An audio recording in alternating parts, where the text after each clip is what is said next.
Yes, sir. On air with Aaron, HB Radio, Las Vegas' #1 hip-hop internet station. Brand new music from the homie right there, Noepa Leo. It's called Flash Flood. Man, we got our special guest in the building, man. The MVP, this is what I call him, man. My brother DJ Nino is in the building. What's happening? What's going on? What's up, my brother? Chilling, man. Chilling. It's another good day to be alive, making some money. Yes, sir. ATL's finest right here. Yes, sir. Man, thank you for being here, bro. I appreciate you having me. Yeah. It's been a long time coming, for sure. Yes. Like, even since the first day we met, your energy has always been welcoming. You've always been like, I do even remember the first time we met at about Moxie, 3-4 years ago. Yep. And I think I was asked to just fill in that night. And then they're like, oh, you're going to DJ from this time to this time because we have another DJ coming at this time. And I'm like, oh, who is it? And they're like, DJ Nino. I'm like, oh, okay. I'm not familiar. And then we met, and you've always been a solid dude. Like, yeah, for sure. I just moved here you just moved from Atlanta, I think, at that time, right? Yeah, I think it might have been maybe like 2-3 months in. Okay. Yeah, for sure. You just moved here, and you were just like, man. And then I'm very like, I'm all about vibes, man. And when I just our interaction, I was just like, man, whatever I could do, I was like, to help you, because I just moved here, so yeah. I'm like, man, whatever I could do to help, get you somewhere or introduce you to someone, like, let me know. I was like, here's my contact or Instagram, and man, and just fast forward now, man, you. It's been some, Resident DJ, Live Nightclub, you know what I'm saying? Resident DJ at Culture Kings. Komodo. Shout out to you for that Culture Kings. Oh man, come on, sure. Bro. I mean, for sure. That's where I feel like that's where I really felt like, all right, bet, like I'm getting my foot in the door for real here, because especially, I mean, I moved out here like that summer of 23, I think, maybe 22, 23, and of course, I had been out here for a couple months, but then it was like working in like a strip club or Taco Bell, and then Moxie came about, and I mean, they had like their big poppin' DJs, and then I finally got to slide my way in there. Yeah, how'd you slide in there? I think I just DM'd them. Wow. I think that's what it was. I mean, I would have to pull up the DMs, but yeah, I think that's all it was. I tried to get in there like that, just to go for that opening, and it was so crazy back then. Yeah. But I mean, once I got my way in, like, I feel like this with anything. Like, once, it might take a long time to get your foot in the door. Absolutely. But always take advantage of that moment that you get, because once you take advantage of that moment, nobody can take it away from you. Absolutely. And you just DMing the club, like, on a whim, like who answers this DM? Like, is it going to be the owner? Is it going to be just an Instagram manager? Like, who the I think it was a chick running the Moxie Instagram at the time too. Yeah. Yep, I think it was. But I'm big on, if I can't meet you in person, I'm DMing you, and I'm gonna be heavy on the DMs or email. If you got an email in your bio, I'm sending everything. I need it. Whatever I want, I'm gonna go get it. Yeah, take advantage of every opportunity that you can. You know what I mean? And even then when we met, where do you spin at? I'm like, I was DJing at Lucky Day 2 at the time, and like, pull up, and you pulled up on me. Yeah, you know what I mean? And just building relationships. You know what I mean? And I feel like that's gonna be like one of the bases of our conversation today is like the relationships that you built with the people out here in Vegas. You being the new kid from Atlanta, coming out here and just building with promoters and other DJs, and everyone has nothing but good things to say about you. You know what I mean? And then like everybody, on your Instagram, you and Cannon turning up, or you know what I mean? Like, big shout out to Cannon. Yeah. He introduced me to, I say, damn near everybody that I know in Vegas, and without my homie right there, man. Did you know Cannon before moving to Vegas? Nah, man. I met Cannon. Wow. So I'll go back. Okay. So COVID, when I was supposed to move out here, but COVID happened, and so that wasn't happening. So I got on Bigo, which is I think that's pretty popping now. TikTok got their little stuff from Bigo too. It's like a streaming platform, right? Yes. Yeah. And for some strange reason, I connected with the audience in London. Oh, wow. And I made DJ friends out there. I met a bunch of like chicks that are models and all that through Bigo. Wow. And we get on there every night, and whether it's DJing or just talking and whatever. But my homie from Bigo, Jamsky, shout out to him. He was out in Vegas the week before I chose to like go out on a limb and just move out here. And he was like, hey, I met this guy at Tao named Cannon, and I think that you guys like are really alike and similar within you guys' energy. Okay. And go holler at him when you get out there. And ever since, like, and lot. That's the homie, yeah. Were you guys roommates at a point too? Nah. Oh no. Okay. Nah. Damn, you guys were just crazy. If we was roommates, that'd be You guys were just together all the time. I don't think I have a girlfriend right now. Oh my God, that's crazy. So let's take it back. Shout out to Canada, man. Yeah, sure. So born and raised in Atlanta? Yes. No. Born in Denmark, raised in Atlanta. Oh, Denmark. Yeah, okay. Copenhagen, Denmark. And were you DJing at a young age? Like, what got you into DJing? So what got me into DJing? I used to play football, run track, basketball, that stuff. So the weight room, you got to have music every time that you know what I'm saying, get into it with the guys. Yeah. So I forgot I think it was like Mix Clip or something like that back in like 08, maybe 09. And I was just clipping together songs, and that got me interested in mixing music and kind of. Along those lines, I found virtual DJ, and then I learned the keys to virtual DJ, and then I just started making mixes and burning them on CDs, taking them to the gym. Everybody's like, "Oh, DJ Nino, DJ." Oh shit! You weren't even calling yourself that yet. Nah, it was, and then I was all on MySpace. So then I put like a little song, because back then you could just upload whatever to MySpace. Facts. There was no copyright shit. Exactly. So I uploaded, and it'd be like DJ Nino on MySpace. Drop bombs. Okay. It was cool. Wow. Look at, and then what age was this? I was 15, maybe 14, 15, 16. Okay. So that was your like introduction to like DJing, per se. For sure. Know? And then so you played sports in Denmark. When did you move to Atlanta? No, that was all in Atlanta. That was in Atlanta. Okay. So I moved from Denmark at a very young age, but I visited Denmark once or twice a year. Okay. And still fluent and everything. You know, I got to take my girl to Denmark next year. Yeah. Okay. So. Look at him. Yeah, she got to meet the family over there now. That's what's up, man. Yeah, we got to talk about that. We got to talk about the wedding day and stuff. But so. Atlanta is where you went to school, yes, and everything like that. College, whatever. What college did you go to? I went to South Alabama first. Okay. I went out there to play football and run track, and then I really started DJing, and then transferred back to Georgia Southern University, which is South Georgia. So, is that party school? Like that is, At the time, I think that was like ranked like #1 party school or top 5 party schools in the nation at the time. It was crazy back then. And now, were you like obviously these parties needed DJs, so was that your introduction to kind of like, I can kind of DJ? So it was kind of crazy because so when I went to South Alabama, I didn't know anybody. So what I was doing was shout out to LimeWire, shout out to Napster. Yeah, shout out to all of them, because I was burning Carter 4 came out. I was burning CDs and selling them. Yeah. That's what I was doing at the time. And then I go in on the Facebook group, boom, selling, blah, blah, boom. And then I started making mixes once I got like a little DJ. Were you making pretty good money doing that? Yeah, I was selling about $3 a CD. Okay. I mean, so those CDs was like $100 in the pack for like $5, $7, $10. Yeah. So I was making some good money. It was cool. I've always been a little hustler when it comes down to that. Yeah. Okay. But I didn't. I started DJing in the club maybe the end of my freshman year, sophomore year. So I was still 18. I don't even think I was supposed to be in there DJing. Okay. 18. And how did you get your first break DJing at the club? It's a funny thing. I walked up to the club owner. He was outside. He had like his passes. I was about to go into the club for the first time. And I was like, hey, I like what you guys are doing here, blah, blah, blah. Here's my mix. And here's like my name and information's on here and blah, blah, blah. Wow.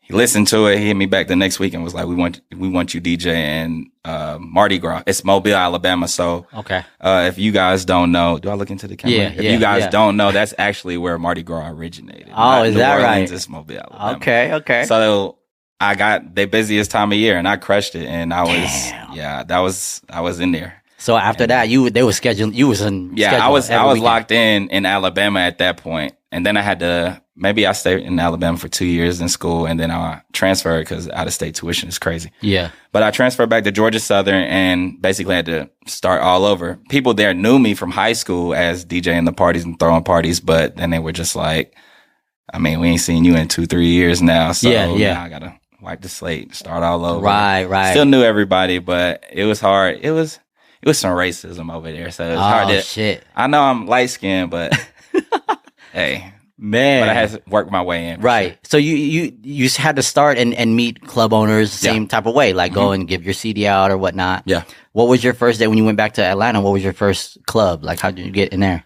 Oh, first club in Atlanta. It might have been Opera. I think it used to be this spot called Opera. This dope club. Shut down now, but predominantly like trap music and it was an open format. It was okay. open format, and honestly, I've always been like on more so on that side where I can play pop and then go back to some trap rap or whatever. Like I can go everywhere with it. Right. It probably didn't sound as good as it do now, but right. But still able to do it. But there was like a top 40 club, and it was dope. And when I got my shot in there, I thought everything was gonna change. Shit! It didn't. Nah, because I had like 2-3 pictures. I was like, I didn't have no footage. Wow! Yeah. Everybody's like, oh, you a DJ at Opera? Okay, now you go back to college, and don't nobody care about Opera down there. Yeah. So wait, would you say Opera is like equivalent to like a Vegas club, maybe? For Atlanta? For Atlanta at the time, I would definitely say I would say Opera would be like top 3 clubs. Back then. Okay. Like I would place it like number 3 back then, maybe. Okay. For sure. And it was popping. And this was like in the time, it was like, I'm pretty sure all the clubs were 18 and up still. Okay. Yeah. So like a lot of tourists they would go visit, go out there, whatever, and be a mixed crowd and whatnot. Yeah. Okay. 1000%. During this time, like, where was your mindset? Were you like, I want to do DJing full time. I want to go back to school, or do I want to do sports? Like, where was your mindset at this time?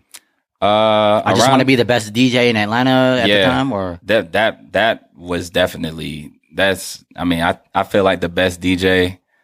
However you categorize it, that's still the goal. Like, absolutely, that's the goal out here. Like I was like, I want to be the best. Yeah, best DJ, best looking DJ. All this. I fell out the gym, but hey, you would love that. Yeah, exactly. That's the only reason. It was definitely. I want to be the best DJ out here, and that's all I want to do is DJ. I don't want to do anything else. Right. I stopped sports to DJ. You know what I'm saying? I didn't want to do those 5 a.m. workouts and stuff with the track and football team. But yeah, like that was the goal. Did you have coaches telling you like, man, fuck that DJ shit. We need you here. Like we need. Really, if we being all honest, what really happened is I forgot my paperwork, and the track coach was like, "You've been late with other stuff, so now you being late with this. So we can't run with you." And I was faster than half the team. That's crazy because of the paperwork. Because of the paperwork. So shout out to him because that was a blessing. Yeah, there's a reason for that, for sure. That redirection for sure. Yeah, for sure. So, so 18, 19-ish, 21, you're still in Atlanta. Yes. Okay. Who did you have any mentors at the time that you like wanted to like DJs that you looked up to like maybe in the city that man, I want to be like that person, or I want to do clubs like with them. I don't think at the time I had mentors who I looked up to. It was just literally all I would go to on YouTube and just watch Jazzy Jeff DJ. Oh yeah. And I just like how he could play any and everything and make it sound good and the crowd enjoy it. You know what I'm saying? Yeah. You know, we come from a time where you didn't have phones in the club. Absolutely. People pay him that type of respect when they see him DJ. So I enjoyed that. But yeah, so that was him really. Yeah, Jazzy Jeff he's like one of the first DJs that I've seen like that can manipulate records so gracefully on Serato. Mm-hmm. You know what I mean? Like obviously like taking out vinyl and stuff, but just seeing him move in cue points and stuff like that, I'm like, damn, he was one of him in AM and like, you know what I mean? But so what brought you from Atlanta to Vegas at this time? What brought me from Atlanta to Vegas is that the ceiling in Atlanta to me seems so low. And I just feel like in Vegas the ceiling is just no limit. Yeah, exactly. Yeah. It's inevitable that you can DJ anywhere. You can DJ. When I moved out here, I DJ'd at Taco Bell. Yeah. I ain't want to post it. You did the Cantina? Yeah, I did the Cantina, which nice. Some people would be like, oh, that's dope. But They got a full bar and shit, right? Yeah, but I just left DJing for like 1,000, 1,500 people a night, and then I'm DJing at Taco Bell. Yeah, like, did it kind of? So that was like it was an ego killer, but at the same time, I was like, I got to do what I got to do to get my way in wherever I want to go. Absolutely, so, yeah. And then, but when you look at it though, it's like you're still getting paid. You might be an hourly thing, but like, hey, you're making money, low key practicing in the city that you just moved to. Yeah, so, I learned that. That's what Vegas definitely taught me in the beginning, is that no matter where you're DJing, as long as you are working, that's a good step. Yeah. Into whatever you want to do, whether it be, because I had never DJed in a restaurant, let alone a fast food restaurant. Now never look at DJed. You now. Yeah, I went from Taco Bell to Sushi Samba. Oh wow. That's at where? At Venetian? At Venetian. Villa Azora, a bunch of restaurants. I've been in like 7 restaurants. Yeah, you used to do the brunch with they used to, I remember that. Yeah. Shout out that y'all owe me some money. Let them know. For real. I feel like restaurant DJing is I love that shit. Because it's like you're really creating a vibe for people that are there on a date or a birthday or whatnot. Like you're not really there to make people dance and shake their ass and twerk. I mean, obviously it does happen when the vibes are up there.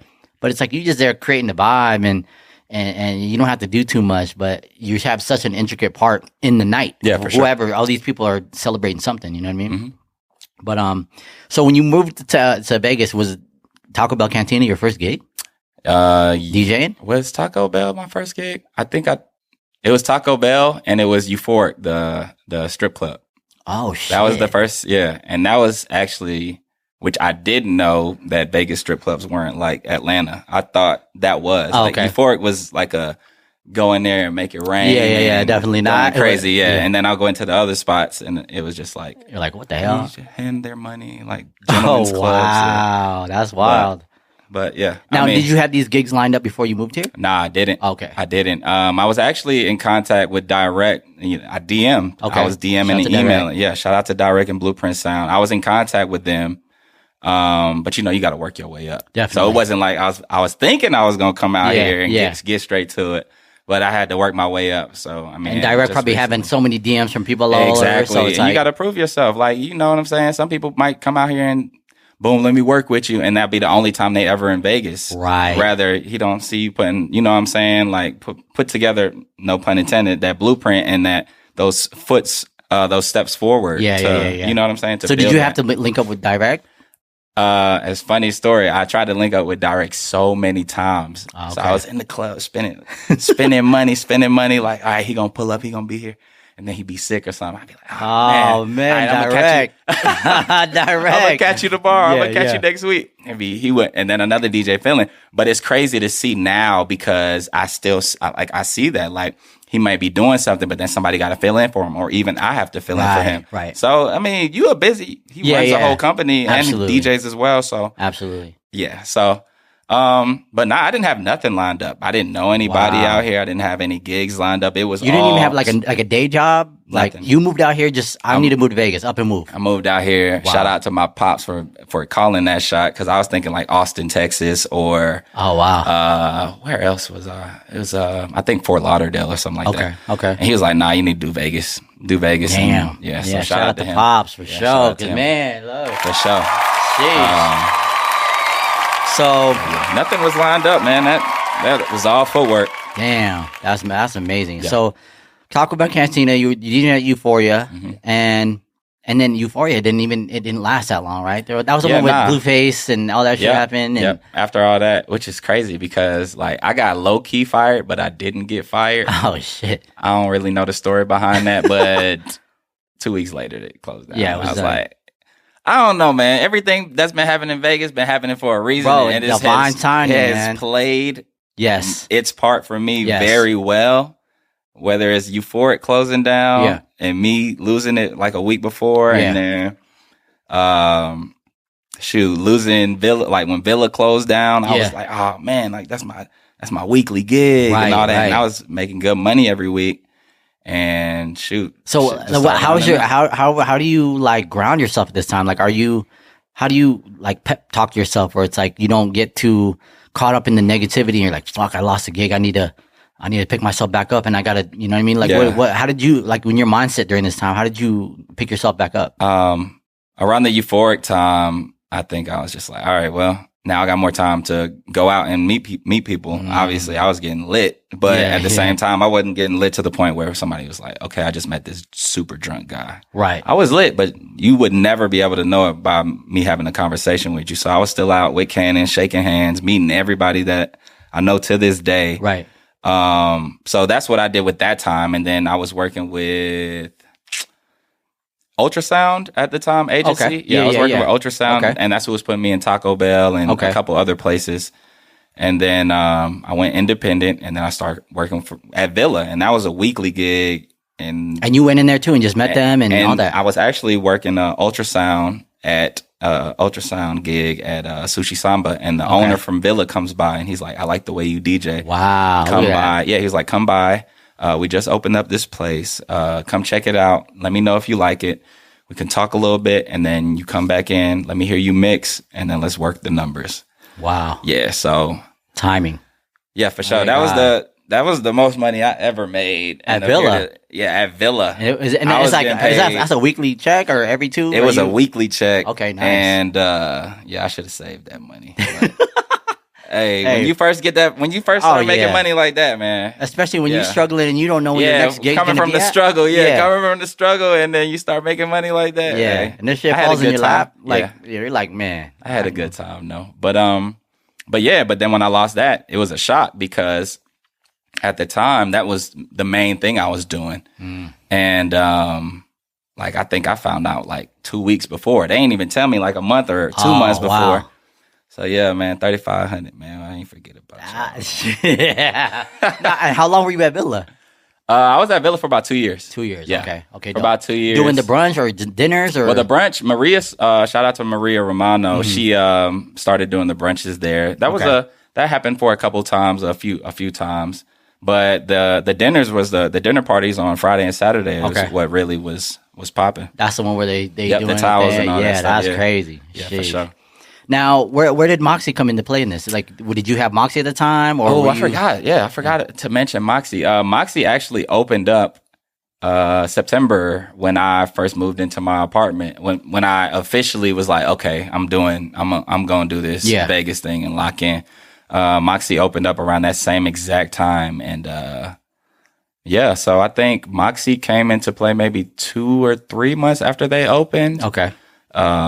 So that ended up being, I think I went from like once a month to maybe twice a month to like every other Monday and maybe a Thursday or something like that, or Saturday. So they had you, like when you DM them, they had you come in, try you out or whatever, and then I don't even, honestly, it's hard to remember like that whole I think I sent them my EPK, which had mixes on it. Okay. So then when I came in, it was like that was like the expectations to be met.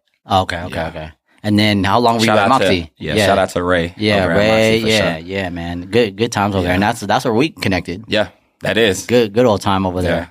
Man, and when they used to do the Tuesday nights, when Dre's had Tuesdays, oh man, those was popping. You and Tim had that thing going. Man, crazy. That shit. But Mondays, that's where it all started. Mondays was that Tuesdays night. was different. I was Tuesdays like, oh my was different. God. Yeah. I felt like I remember I thought that was gonna be locked forever. I was like, oh, this is crazy. Yo, everyone was saying like, yo, it's like BET Awards weekend. And I'm like, yo, every week. Eric Bellinger was in there, and like Jeremiah, and man, motherfuckers was coming up in there. I was like, wow, this. Yeah. But you know how Vegas is, like every night belongs to a certain venue. You know what I mean? Like if it's Tuesday is at Omnia or Tuesdays at Dre's, like everybody needs that after hours for sure. spot. And Moxie ended up having to be that night, but damn, that shit was good all times. But I know you mentioned Maria and you guys built your relationship there, but you have relationships with a lot of DJs that love working with you. Cause I remember you were doing I remember seeing you and Kitty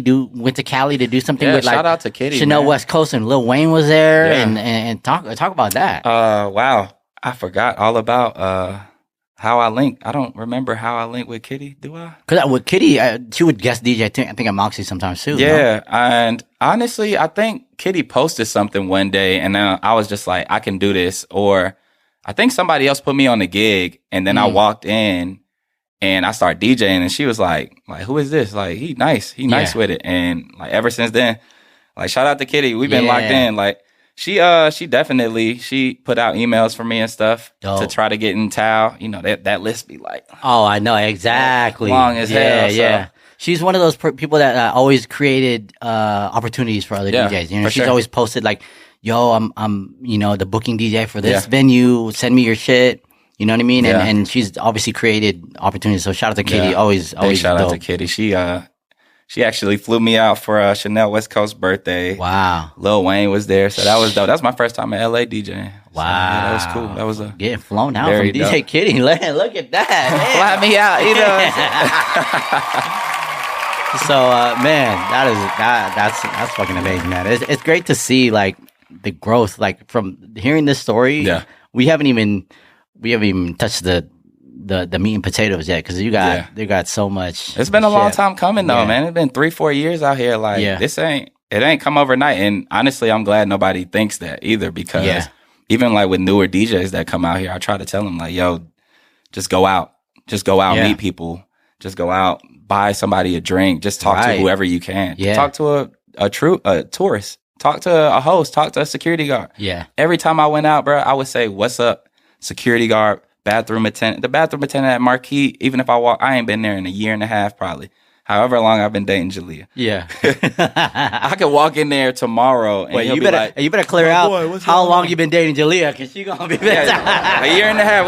2 years. Yeah. Actually, this month. She's gonna be like, oh, you don't remember now, huh? Yeah, that's funny.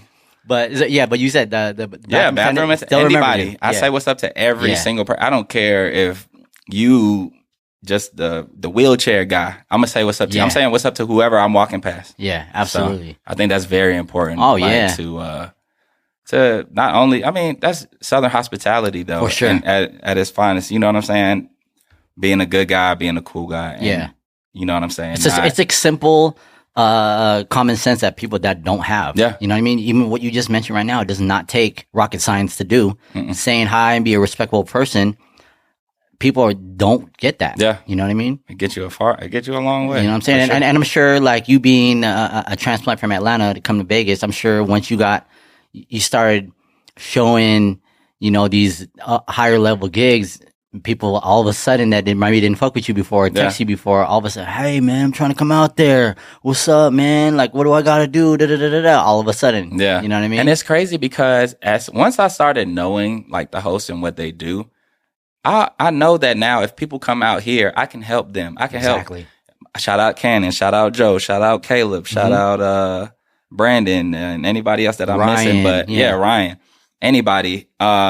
Anytime that I have people come out here, who am I sending my people to? You know what I'm saying? To the host. And they get paid for either a comm table, a paid table, or whatever. Yeah. You know what I'm saying? You can always help anybody. So as soon as I got out here, I was like, on my Snapchat when I was on it, or my Instagram, hey, yo, if you're in Vegas, hit me up. Let me know when you're out here. Let me try to hook you up. Let me try to get you taken care of. Yeah. Like, everybody's got to have a bachelorette party. Yeah. They want to, I got to go here. And it's way different now. So, they definitely be like, I got my sister's stepsister is coming in town with like 16 people. Wow. Yeah. So you know you got to be the plug for that. And it's like you're helping them do their job. Yeah. You know, vice versa. So you're going to be the go-to guy, you know, if they ever need you for anything. Yeah, for sure. You're going to be, who should we get to DJ tonight? They're going to, hey, Nino's giving us clients. Yeah. Let me plug his name in. That's what I'm saying. Exactly. Let me try to advocate for him to get him, for sure. Which leads to you being a resident at Live nightclub. We're not going to get to it. Now I want to. Oh, we ain't going to get to it. We got to talk about that. We got to talk about Live. We got to talk about, I mean, even Culture Kings. Yeah. Like, I remember you telling me, man, let me know if they need any DJs. Yeah, I'm facts. like, I'm thinking you busy already. I'm like, nah, man, let me know. I'll do a once a week or whatnot. Yeah. Like, now when I started in there, I was trying to get them 2-3 days. Yeah. I was down to wake up at 9 a.m. Yeah, oh man. until you were an hour late. Until you were an hour late, my you know. God. This guy, I'm like, this guy an hour late. Being out at Moxie, Henny Espressos. Oh my God, yeah, that's crazy. Or seeing you at after hours. I'm like, aren't you working tomorrow? Hey, he said I was an hour late. Ask him where I was. I was at Moxie on a Tuesday. When they was, right. I was out with them. Yeah. Oh, you ain't gotta go. You ain't gotta go to bed yet, man. You can hang for a second. See, it's like your morning. energy is so infectious. Like people just want you to be around. You know what I'm saying? Like you not just a DJ. Yeah. Like you just a cool dude. Like they just want to like, get them another drink. Yeah. Like, you know what I'm saying? They just want your energy there.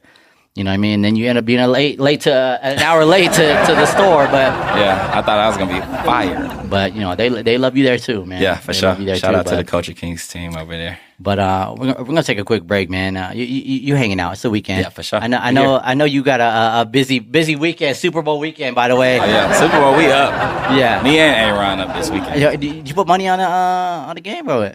I got money on the Seahawks, okay. And I got the big money is on them winning every quarter. So. Oh shit! Okay. I know your team is the Eagles, right? Yeah, I'm an Eagles fan. We ain't gonna speak on it. We got more with Nino. We're gonna take a quick music break, and man, you already know what it is. It's On Air with Aaron right here on HB Radio, Las Vegas' #1 hip hop internet station.